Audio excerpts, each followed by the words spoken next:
Sejam bem-vindos à aula sobre temperamentos nos relacionamentos. Eu sou Larissa Cabral, sou casada com o Pedro há 8 anos. Juntos temos 4 filhos, a Catarina, de 6 anos, o Francisco, que vai fazer 3 aninhos agora em abril, o Antônio, de 1 ano e meio, e o Joaquim, que tem 1 mesinho.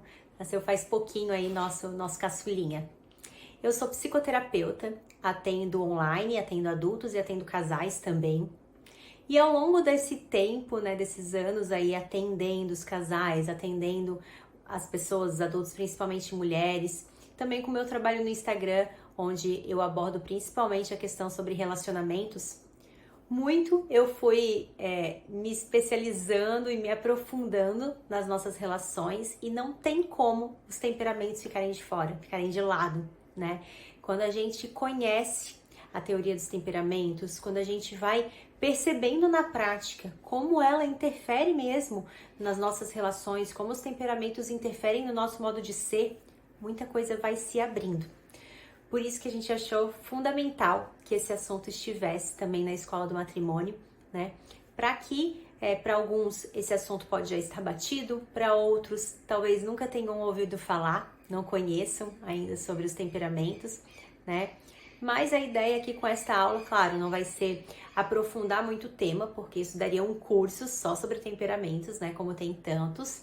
É uma aula, então a minha intenção aqui com essa aula é apresentar o tema para vocês, trazer alguns pontos aí pra gente refletir juntos e, claro, vale muito a pena depois esse assunto ser mais esmiuçado, vocês estudarem, lerem, posso até indicar alguns livros para vocês também, tá?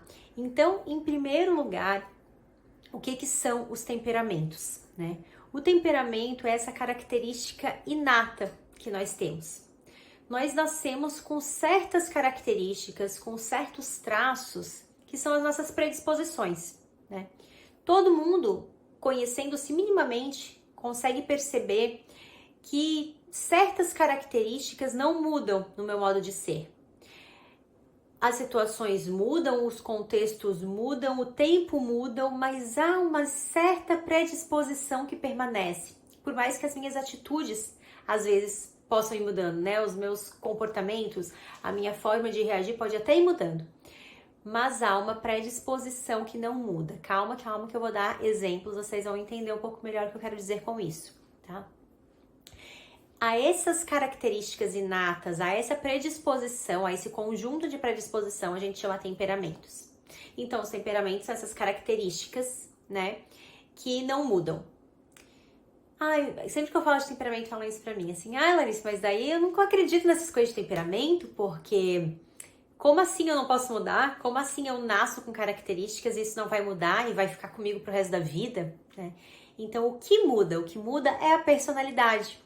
O temperamento não é o todo do nosso ser, é uma parte, é esta parte de predisposições. Mas é claro que muita coisa muda, senão não poderia ser psicoterapeuta, né? Não poderia jamais acreditar na evolução do ser humano se eu dissesse que ele vai morrer da mesma forma.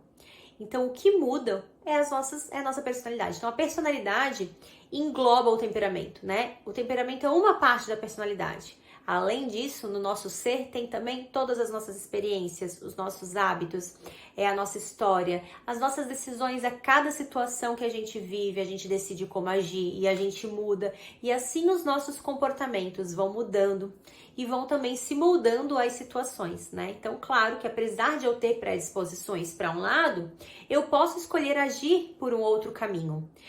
Agora, quando eu disse ali, a nossa predisposição não muda, o que eu quero dizer? O meu comportamento pode até mudar, mas se eu tenho o mínimo de sensibilidade e percepção de mim mesma, eu vou perceber que a minha predisposição era para outro caminho.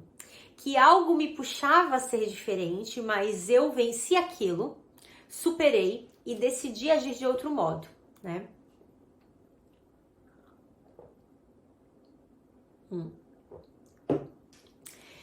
Então, por exemplo, eu posso ser uma pessoa, e sou uma pessoa que gosta bastante de falar. Não só que gosta, mas que sente necessidade de falar. Que quando as coisas batem em mim, eu sinto a necessidade de expandir, de reagir, de colocar pra fora. Eu sinto a necessidade de me expressar, tá? Isso é uma tendência, isso é uma predisposição, isso é algo que é mais forte que eu, certo? Pode até ser que eu, ao longo da vida, no meu processo de amadurecimento, vá percebendo que certas ocasiões eu não posso sair falando tudo que me vem à cabeça. Que em determinados contextos eu preciso segurar, eu preciso calar. Que em determinadas situações é melhor eu ficar quieta, né? Ou que com aquela pessoa eu não posso ser assim. Então, assim, eu posso ir adaptando esse meu comportamento nas diversas situações. Porém, nunca vai mudar a minha predisposição a falar, ou seja, a minha necessidade de expandir. Eu posso até me calar, mas eu não vou me sentir 100% confortável com isso. Eu vou sentir lá no fundo uma certa necessidade de falar, né? É como se a necessidade de falar para mim fosse natural e o calar, silenciar, esperar fosse artificial. Isso me causa esforço, né? Isso me causa um empenho que não é natural para mim e que não é totalmente confortável. Ao longo dos anos, né, muito tempo fazendo isso, pode até ser que o conforto vá aumentando, né, que eu não fique tão desconfortável assim agindo, porque a gente vai se acomodando, se acostumando. Nós somos seres adaptáveis, né? A gente vai se adaptando às situações e aos nossos novos hábitos. Mas a predisposição ali, a necessidade mesmo, a tendência é essa de expandir, de falar, tá? Então, basicamente, é essa a diferença entre temperamento e personalidade, mas eu preciso que vocês fiquem na cabeça com essa ideia de que em temperamento são as nossas tendências. Então, é uma parte de mim que eu não tenho total controle, eu tenho controle dos comportamentos, mas eu não tenho controle dessas tendências. É o meu modo de ser, é algo que eu não escolhi, é o meu jeito, é como eu sou chamada a ser. É como se fosse um filtro, né? O meu temperamento é um filtro ao qual eu vejo o mundo através daquele filtro e também recebo o mundo através daquele filtro. Então, o temperamento é tanto a minha forma de reagir no mundo, como também a minha forma de receber o mundo, de enxergar o mundo, tá? E isso vai interferir em muita coisa, tanto nos meus comportamentos quanto nas minhas relações. Por isso que é fundamental a gente conhecer os temperamentos quando a gente está falando de relacionamentos. Não tem como esse assunto ficar de fora, né, de fato, assim. Quais são os temperamentos? Existem várias e várias teorias dos temperamentos. Então, tem teoria de 8 temperamentos, de 12 temperamentos, de 36 temperamentos, né? A origem dessas teorias é sempre a mesma, que são os 4 temperamentos, teoria de Hipócrates, né, lá da antiguidade. E todas essas outras teorias dos temperamentos nada mais são que derivações dela. Então, 4 temperamentos, se eu divido cada um em 2, viram 8 temperamentos. Se eu divido eles de novo, né, eles vão dar mais temperamentos e assim vai indo. Então, nada mais são as outras teorias que essas subdivisões aí dos 4 temperamentos. Eu prefiro ficar com o clássico, ficar com o que originou tudo, né, com o mais clássico mesmo, e usar essa teoria com vocês, tá? É a mesma teoria que eu uso realmente na minha forma de trabalhar, nos meus estudos, e que a maioria, digamos aí, dos profissionais que estão ao nosso redor, né, que a gente tem conhecido também, compartilham dessa mesma abordagem. Os 4 temperamentos, então, são o sanguíneo, colérico, melancólico e fleumático. Vou até pegar aqui a ilustração do livro do Ítalo. Esse é um dos livros que é importante quando a gente quer estudar os temperamentos. É um dos livros que é fundamental a gente ter, que é o livro do Ítalo Marcilli, né? Deve ser conhecido já de todos vocês. Os 4 temperamentos na educação dos filhos, mas não serve só para a educação dos filhos. Serve para a gente, fazendo uma simples abstração, né, nos exemplos, a gente consegue adaptar para todas as outras relações. Mas ele traz aqui o esquema clássico aí dos 4 temperamentos, que eu vou trazer para vocês, que eu acho que fica mais fácil de visualizar, para entender, tá? Então, assim, os 4 temperamentos, eles são a relação com os 4 elementos da natureza, né? Então, fogo, ar, água e terra. Sempre a combinação entre úmido e quente, ou quente e seco, frio e úmido ou frio e seco. Calma que vocês vão entender isso, que não entende ainda. Então, aqui, ó, tá separando, né? Aqui é o quadrante úmido, aqui é o quadrante seco, Aqui é o quadrante quente e aqui é o quadrante frio, tá? Então, o que é úmido e frio? É a água. Esse é o temperamento fleumático. O que é frio e seco? É a terra. Esse é o temperamento melancólico. O que é quente e seco? É o fogo. Esse é o temperamento colérico. O que é úmido e quente é o ar. Esse é o temperamento sanguíneo. Parece uma viagem assim, né? Mas tem tudo a ver. Eu preciso falar de úmido, quente, seco e frio com vocês, porque isso tem tudo a ver com a forma como cada um desses temperamentos se manifesta, né? Os 4 temperamentos, eles estão na área da simbólica. E a simbólica nada mais é que a relação simbólica entre os seres, né? Então, quando a gente olha para isso, fica muito mais fácil da gente entender os 4 temperamentos, tá? Eu não vou ter como nessa aula, claro, aprofundar em cada um dos temperamentos, né? Mas eu vou brevemente falar de cada um deles, para que quem já conhece possa relembrar, ou quem sabe até ter um insight novo aí, né? Sempre que é outra pessoa falando, às vezes a gente vê a coisa de uma outra forma, tem algum aprendizado novo. E também para aqueles que nunca ouviram falar, não conhecem, enfim, possam entender minimamente para eu poder seguir com essa aula, tá? Então, assim, resumido, mesmo a grosso modo, né? O que são cada um desses temperamentos? Assim, basicamente, os temperamentos quentes, a característica quente, eu vou falar primeiro dessas 4 características que eu acho que fica mais fácil de entender, tá? Mas a característica quente, o que ela significa? É justamente a expansão que eu falei antes. O que é quente? Precisa ir para fora, precisa expandir, precisa se expressar, tá? Então, em resumo, muito resumido, é isso que o quente, que o calor representa. Enquanto isso, o frio representa justamente o contrário, né? O frio é a tendência à contração, a guardar, né? É um tempo de reação mais lento, é um digerir, tá? A secura, o que é secura? Não, a umidade primeiro, mais fácil de explicar primeiro a umidade. A umidade, o que a umidade representa? A umidade representa o envolvimento, né? Algo flexível, maleável, que envolve, que engloba, né? Que absorve, digamos assim. Eu gosto de um exemplo para a umidade e secura, eu não lembro agora se é o Ítalo que dá, talvez seja, do espaguete, né? Um espaguete cozido, úmido, molinho no prato, né? Eu pego um garfo, eu enrolo o espaguete, ele toma a forma do garfo, ele muda a sua forma. Mas se eu tiro o garfo, ele já se esparrama, ele já muda a forma dele, né? O que isso significa? Que ele envolve, que ele toma a forma de outra coisa, mas que também quando já não está no contato dela já se desfaz, não é algo firme, consistente, né? É algo mais maleável. Por outro lado, a secura é justamente o oposto, né? Então seria esse espaguete cru. Se eu tentar girar, né, assim, enrolar um espaguete cru, eu não vou conseguir. Ou eu vou quebrar o espaguete. Ele tem uma forma fixa, sólida, né? Não é maleável, não é flexível, é algo rígido, que não envolve nem é envolvido. Pelo contrário, tem uma posição firme e ela se mantém. Tá, estou falando dessas características, né? E a gente pode facilmente imaginá-las nas coisas. Mas quando a gente está pensando em temperamentos, a gente está falando dessas características do nosso ser, nosso jeito de ser também, né? Então, cada um dos temperamentos vão ser a combinação justamente desses elementos. Então, por exemplo, o temperamento colérico, que é a combinação do quente com o seco. É uma pessoa, então, que tem uma necessidade de expandir, de se expressar, mas ela tem a secura também, tem um elemento seco.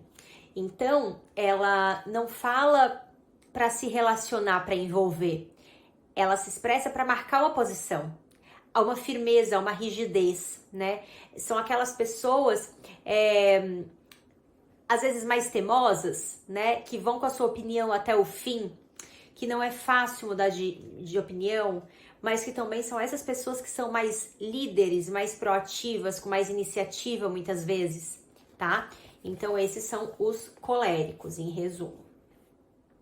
O temperamento sanguíneo tem a mesma necessidade de expansão. O que é essa necessidade de expansão, gente? Os temperamentos quentes, né? Esses dois. São as pessoas que, assim, a gente precisa falar pra... Eu sou sanguínea, tá? Então a gente precisa falar pra pensar. o aspecto da fala, ele vem à frente, ele vem como um elemento central.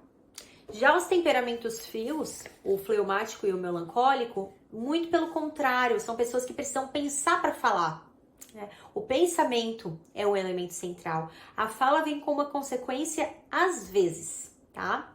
Então, o temperamento sanguíneo, que é essa combinação de quente com úmido, são as pessoas que precisam falar para pensar, mas ao mesmo tempo elas não falam para se posicionar, elas falam para se relacionar. Tem esse caráter da umidade, do envolvimento, da relação. A relação é um aspecto central, né? A relação, digamos que as relações, digamos que é uma prioridade, né? De certa forma, para o temperamento sanguíneo, tá? O temperamento fleumático é o frio com o úmido. Então, são pessoas que têm um tempo de reação mais lento, precisa digerir, não tem essa necessidade da fala, né? Mas também são pessoas mais envolventes, são pessoas que têm essa umidade, né? Quando eu falo umidade, outra característica bem marcante dos temperamentos úmidos é a distração e a inconstância, tá? Então, só pensar lá no espaguete, né? O espaguete, ele não mantém a sua forma, né? Ele, de certa forma, se distrai, ele não é constante, ele não fica naquela forma. Algo mudou, ele já muda também. Assim somos os sanguíneos e os fleumáticos, né? Justamente por essa característica úmida. A flexibilidade não é só num sentido... Quando a gente pensa em envolvimento e flexibilidade, a gente pensa como uma qualidade, né? Uma característica boa mesmo. Nossa, que bom, uma pessoa envolvente. Nossa, uma pessoa flexível, que ótimo. Mas isso é uma característica que não necessariamente é uma qualidade, né? Em determinadas situações vai ser uma qualidade, em outras vai ser um defeito, porque assim, não é para tudo que a gente deve ser flexível, né? Não é para tudo que eu devo ir me envolvendo. Se eu tô aqui estudando e preciso de uma concentração, eu me envolver com o cheiro da comida que chegou, com o passarinho que cantou, com a borboleta que passou, não é uma qualidade. Isso também, de certa forma, é um envolvimento, de certa forma, é uma flexibilidade, percebem? Isso também está muito presente nos temperamentos úmidos, porque é justamente esta capacidade da gente tomar forma daquilo que nos toca. A gente toma a forma do que nos toca, é como se o cheiro da comida chegou e eu tomei a forma daquilo. Agora a borboleta passou, eu tomei aquela forma, eu envolvi aquilo. E assim a gente vai meio que borboleteando por aí, né? Como carinhosamente apelidamos os sanguíneos. Bom, temperamento então melancólico é a junção do frio com o seco. Então, assim como o fleumático tem essa característica de guardar, de retrair, de digerir, mas não de forma úmida, não de forma envolvente, mas de forma seca, como os coléricos. Ou seja, há uma certa rigidez, há uma certa constância, há uma certa fixação, né? Os melancólicos são muito conhecidos pela sua ordem, né? Uma facilidade maior de ter ordem, de ter uma organização, de serem às vezes até um pouco sistemáticos, né? Tá ali a característica da secura, né? Uma certa rigidez mesmo. Então esses são os 4 temperamentos, tá? Nós temos um deles, né? Cada um de nós tem um desses temperamentos. Às vezes fica muito claro, às vezes só falando dessas poucas características vocês já podem estar pensando, nossa, eu sou tal temperamento, com certeza, né? Daí significa que você é o, sei lá, o colérico clássico, por exemplo. Mas a gente também pode oscilar um pouquinho dentro de cada um desses quadrantes, né? Que são geralmente as pessoas que têm dúvida do seu temperamento. Então, por exemplo, eu sou sanguíneo. Eu posso ter a umidade um pouco mais forte, então, né, eu tendo um pouco mais para cá, sou mais perto do fleumático. Eu posso estar mais tendendo para o colérico, então eu tô aqui. Então, não é que eu seja uma sanguínea colérica, por exemplo, né? Mas eu posso estar mais, né, oscilar dentro desse quadrante, tá? Então, posso ir um pouquinho mais para cá, um pouquinho mais para lá, tá bom? Mas a gente só tem mesmo um temperamento. Daí seriam os aportes isso, né? Eu não vou entrar nisso aqui porque a aula ficaria muito extensa, já deu... Tá dando uns 20 minutos, mais ou menos. Mas aqui no livro do Ítalo, ele explica também isso. Então, tem uma outra figurinha aqui, que daí mostra aqui um pouquinho dos aportes, tá? Então, eu posso tender mais para um lado ou mais para o outro dentro de um mesmo temperamento, tá bom? Bom, por que é tão importante? Por que eu tô batendo nessa tecla de que é muito importante a gente conhecer o nosso temperamento e das pessoas que a gente convive e se relaciona? Primeiro, porque a gente precisa se conhecer, né? A gente precisa conhecer para amar. Então, assim, eu não tenho como amar algo que eu não conheça, E de fato, quando a gente começa a perceber que determinadas características não são por mal, né? É só o jeito da pessoa, é inato a ela, nasceu assim, enfim. Quando a gente começa a ir percebendo que certas coisas são parte mesmo do outro, são parte do temperamento, fica um pouco mais fácil de lidar. Eu brinco que não é uma brincadeira, mas é sério, né? Que assim, os temperamentos eles servem para eu me conhecer e mudar. Porque se eu me conheço, se eu conheço as minhas características, minhas tendências, isso não pode servir de jeito nenhum para que eu me justifique e me acomode. Muito pelo contrário, isso deve servir para que eu saiba exatamente onde eu devo lutar. Quais são os meus pontos fracos, né? E, é justamente aqui que eu preciso lutar, é justamente aqui que eu preciso melhorar. Agora eu sei onde estão os meus erros, assim, onde estão as minhas principais dificuldades. Então, o temperamento para mim serve para isso. Agora, para o outro, né, assim, eu conhecer o temperamento do meu cônjuge não pode servir da mesma forma, assim, né? Eu conheço o temperamento do outro para mudá-lo. Não é assim que funciona, porque eu não tenho poder nenhum de mudar o outro. Eu não posso mudar o outro. Cada um que pode mudar por si, né? A si mesmo. Então, eu conhecer o temperamento do outro só pode me servir para aceitá-lo, para conhecê-lo e para aceitá-lo.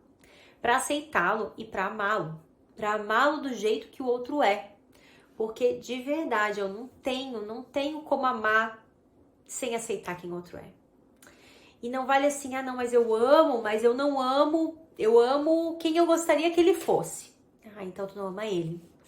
Porque ele é essa pessoa que tá na tua frente, né? A definição mais bela que eu já ouvi de amor é essa, assim. O amor é eu olhar pro outro e ver exatamente quem ele é. Amar exatamente quem é essa pessoa. Mas ao mesmo tempo, né, é um olhar que olha quem o outro é, mas não para no outro. Atravessa o outro e vê também aonde ele pode chegar e vê também o que ele é chamado a ser. Então eu amo quem ele é e amo também quem ele pode vir a ser. Mas olha só, atenção, não quem eu quero que ele seja, quem ele é chamado a ser. Quem ele é chamado a ser por Deus. Deus não me chama a ser alguém diferente do meu temperamento.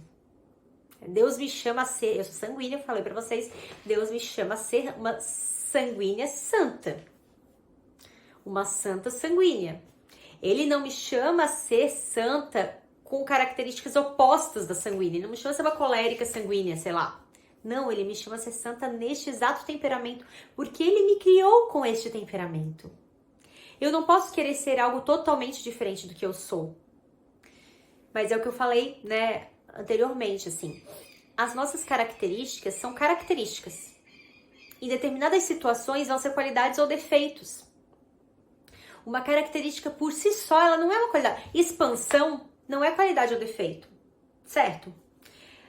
Ser uma pessoa expansiva, falante, em uma determinada situação, com os amigos, interagindo, pode ser muito bom.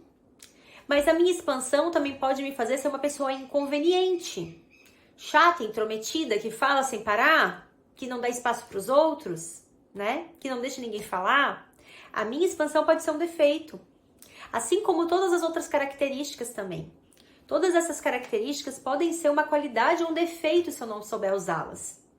Então Deus não me chama a ser diferente do que eu sou, nesse sentido assim, né, oposto, radicalmente diferente. Não, ele me chama a pegar essas minhas características naturais, a desenvolvê-las, para que eu possa fazer com que todas elas cheguem a ser qualidades, para que nenhuma das minhas características sejam defeitos, né? Claro, um ideal distante.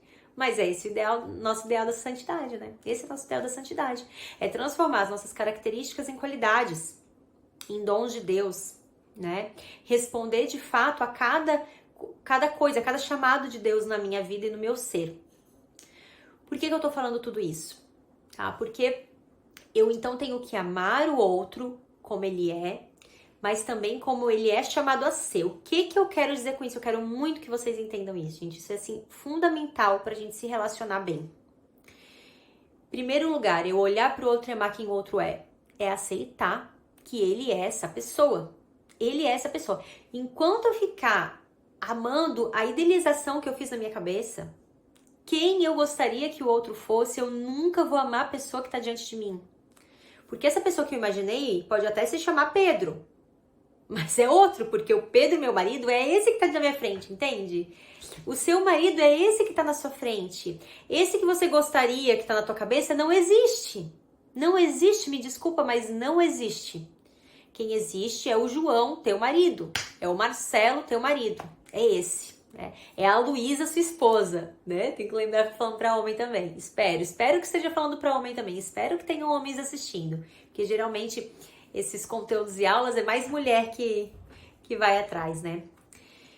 Tá? Então eu preciso de fato aceitar e amar a pessoa que está diante de mim. Porém, isso não significa, eu sei quando eu falo aceitar, pra muita gente bate assim, né? Acomodar então. Então não ajudar o outro a melhorar. Ué, mas eu quero que o outro vá pro céu também. Como que eu não vou ajudar o outro a melhorar? Né? Então sim, a gente vai. Por isso que eu tenho que olhar também como ao que o outro é chamado a ser. O meu olhar não pode simplesmente parar em quem o outro é. Isso seria um aceitar acomodado, né? Um aceito o outro, mas não ajuda o outro a melhorar. Isso nem amor é. Isso nem amor é. Porque o amor precisa exigir a perfeição. Se eu amo o outro, eu preciso querer levar o outro para o céu. Não só querer, mas fazer por onde para levá-lo para o céu. Ajudá-lo de fato a ir para o céu. E para isso, eu preciso também amar quem ele é chamado a ser. Repito, não quem eu quero que ele seja, mas quem ele é chamado a ser dentro do temperamento dele, dentro da realidade dele, dentro das circunstâncias dele, da vocação dele, né? Enfim, de tudo que Deus lhe chama concretamente a ser e que eu posso, né, ver muitas dessas coisas, tá? Então, a partir do momento que eu consigo aceitar o outro como ele é e ao mesmo tempo ajudá-lo a se aprimorar, a se aperfeiçoar, a ser mais santo dentro desse jeito dele, né? Por exemplo, o meu marido, ele vou falar concretamente, dar um exemplo aleatório, depois eu vou falar concretamente, melhor. O Pedro, ele é colérico, então ele também é bastante expansivo.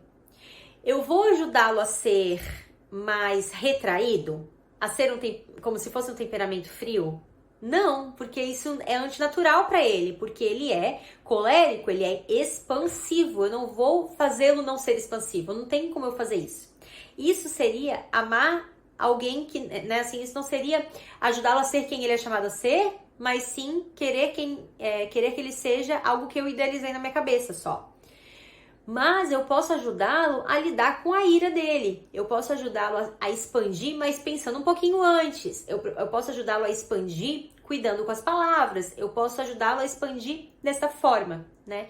Então, assim, nesse exemplo específico, eu estou ajudando a ser quem ele é chamado a ser, mas dentro da situação dele, da realidade dele, do temperamento dele, né? Não dá de eu querer algo que não faz sentido, assim, que não é o plano de Deus pra ele, entende? É o plano da Larissa pra ele. Dane-se o plano da Larissa, né? É Deus quem tem um plano pra ele, esse plano que ele deve cumprir, não o meu, tá? Então, quando a gente conhece o temperamento do outro, isso nos ajuda demais a aceitar o outro como ele é e ajudá-lo a caminhar nesse processo de aperfeiçoamento mesmo, que pra nós é o processo de santidade, de santificação, né? Bom, essas são algumas diferenças nos relacionamentos, né? As diferenças dos nossos temperamentos, que no dia a dia da relação a gente realmente acaba assim batendo muito com isso, porque são diferenças grandes que aparecem muito no convívio diário. Antes que me perguntem, né? Se isso aqui fosse uma live, tenho certeza que já iam estar ali perguntando. Mas antes que me perguntem, não tem combinação certa de temperamento. É melhor o temperamento sanguíneo com temperamento fleumático, é melhor o temperamento X com Y. Não tem isso. Todos os temperamentos, eles são perfeitamente possíveis de se relacionar, né? Até mesmo colérico com colérico, fleumático com fleumático. Enfim, todo temperamento pode se relacionar com outro temperamento. Até porque, como eu disse no início, nós não somos só temperamentos, nós somos muitas outras coisas. Por isso eu posso conhecer 2 sanguíneos muito diferentes, eu posso conhecer 2 fleumáticas muito diferentes, né? A gente não tem 4 tipos de pessoas no mundo, a gente tem uma infinidade, o mesmo número de pessoas é o mesmo número exatamente o número de pessoas, de tipos de pessoas, de personalidades que a gente tem no mundo. Porque cada pessoa é única. Cada pessoa é única. Deus criou assim, né? Deus criou cada um de nós únicos. Então, o temperamento é nada mais que um conjunto ali de tendências que a gente vai ali sentir uma certa semelhança entre eu e a outra sanguínea, né? Mas nós podemos ser muito diferentes, ter muitas características diferentes também.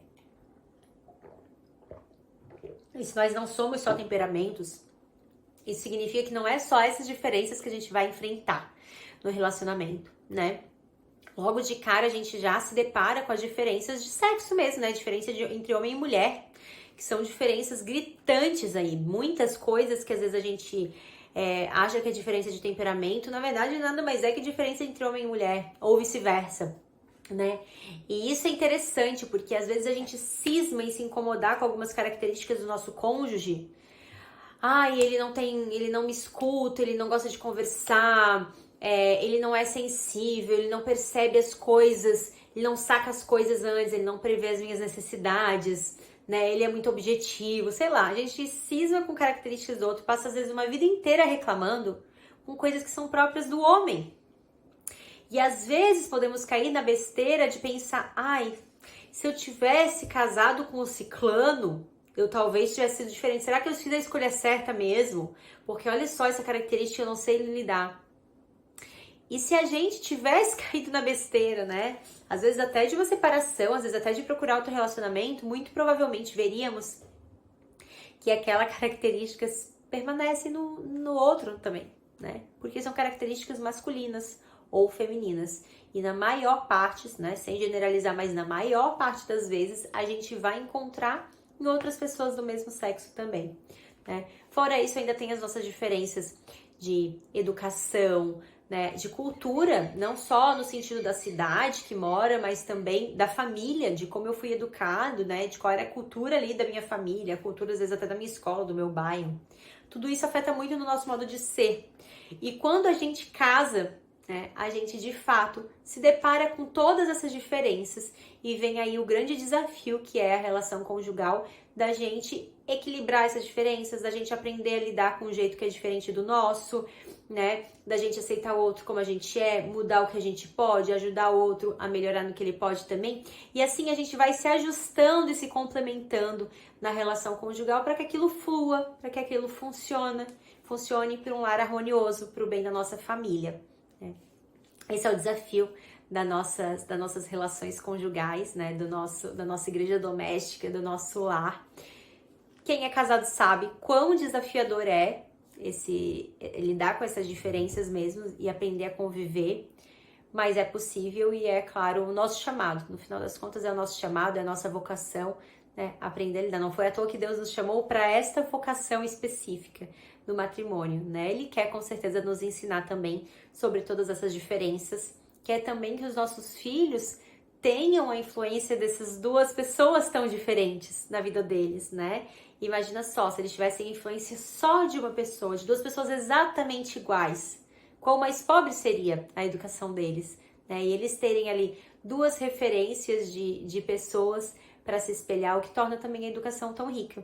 Importante falar isso para a gente lembrar que não adianta a gente querer que o outro seja igual a mim, né? Que bom, graças a Deus que o outro é diferente.